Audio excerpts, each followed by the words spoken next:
What's up YouTube, Capital G here, looking at a new Dark Magician support card coming out in the Dark Illusion. This is of course the Dark Magician set, so of course there's going to be a whole bunch of Dark Magician spells and traps and just, like support, and now we got an XC and everything. So Dark Magician it's really getting an entire overhaul from, other support that it got in the past. And with the new movie coming out, obviously they're trying to promote Dark Magician, so we've got the Dark Magician girls, they're getting a bunch of support, and then Dark Magician itself is getting support. I would consider Dark Magician like a legendary monster in Yu-Gi-Oh! It's like one of the most famous Yu-Gi-Oh! Cards ever, along the lines of Blue Eyes, Red Eyes, Stardust Dragon, Utopia, stuff like that. So anyways, this information comes from YG Organization. They got this from the official Japanese Yu-Gi-Oh website.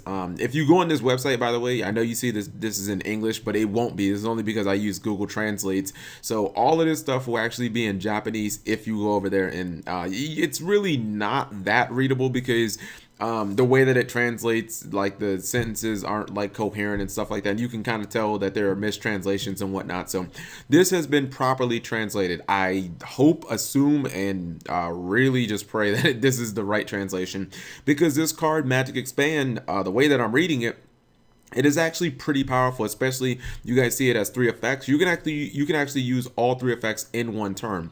This is a quick play spell.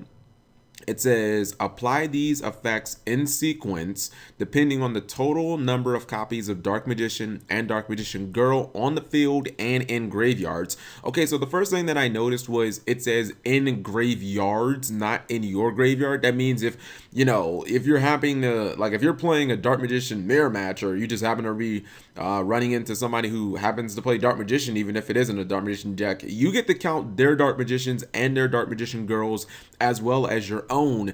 This also means that some of the newer cards, cards like this guy right here, Magician of Black Illusion, cards that aren't necessarily Dark Magicians themselves, but cards that count as Dark Magician on the field, obviously they'll apply as well. Like, they can apply to this card's effect.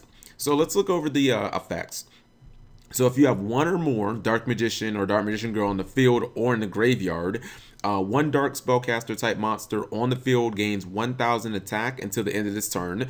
That's not bad. That's a nice little attack gain. I mean, big enough to generally get like a 2,500 monster over something else. And it doesn't have to be like a Dark Magician either. It can be like the XC or even one of your little monsters. So I like that. I don't know if this targets or not, because like the way that it reads, you choose the monster, but like, I don't know, it usually would say target in the card, but you're still choosing, which would make me think that it does target.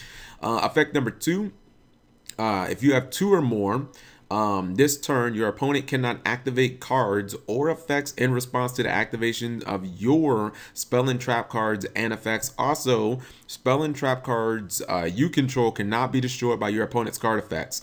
That is really strong. Essentially, I'm trying to think of it's almost like all your spells and traps become like spiritualism or super poly. You know how you can't activate card and effects in response to that? I mean, this is essentially the same thing. That's really powerful, especially for things like Regeki. Like if your opponent had like a Titanic on the field, the Hopebringer guy, the guy that can absorb like, spells and shit like that, he can negate those. You could just activate, well, I guess technically they could try and negate this, but let's just say that they didn't negate this and they didn't know what it did. You could just activate Regeki, and then your opponent, they can't respond to it. They can't do anything. And then also it's kind of nice because your back row and everything is like protected. Your opponent can't use Twin Twister or anything like that. I mean, I guess they can, but they won't be destroyed. So it's like, what's the point? You know what I mean? Like, you're just kind of wasting your cards at that point. And then there's effect number 3, which is just like really powerful. All Dark Spellcaster type monsters you control are all Dark Spellcaster monsters you control are unaffected by your opponent's card effects until the end of this turn. That's the Felgrand effect, if I'm not mistaken. It just doesn't negate your monster's effects, but that's even like, that is really good. I think effect number 2 is probably the most unique. Effect number 3 just seems like the most powerful because I think Battle Traps might make it back into the game with Rippling Mirror Force, and just being able to just say no to things like that, being able to say no to Torrential and Bottomless and, Effect Veiler that your opponent might want to use. Like, just being able to just blanket every monster on your field, potentially, all your Dark Spellcasters, just saying no to all of those effects is just powerful. So I look at this card and, I look at this first line where it says apply these in sequence. I think that they put that on there because of cards like Wavering Eyes, where people sometimes will, like, I heard that sometimes people will try and resolve them in like weird orders and stuff like that. So I think they put that in there for cards like Wavering Eyes that have multiple effects. This card, in my opinion, seems pretty strong because if you look at all three effects, I'm not saying you're going to get all three effects all the time, but if you happen to get all three effects in one turn, that can kind of like that can be game changing. I can see you ending the duel in that turn where you get a monster that gets 1,000 attack. Your opponent can't respond to any of your spells and traps. Your spells and traps can't be destroyed during that turn, and all of your monsters get Felgrand protection. Like, that's pretty fucking OP.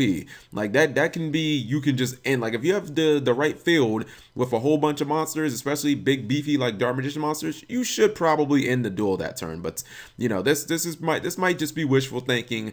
Who knows what the archetype has in store? I think this card is pretty solid. I would probably at least mess around with like one of these. It would have been kind of nice if it would have had a 4 effect where it was like Wavering Eyes and you got to search another copy, but maybe that would be a little too much. So you guys let me know what you think of Magic Expand. I think the card is pretty solid. Thank you guys for watching as always.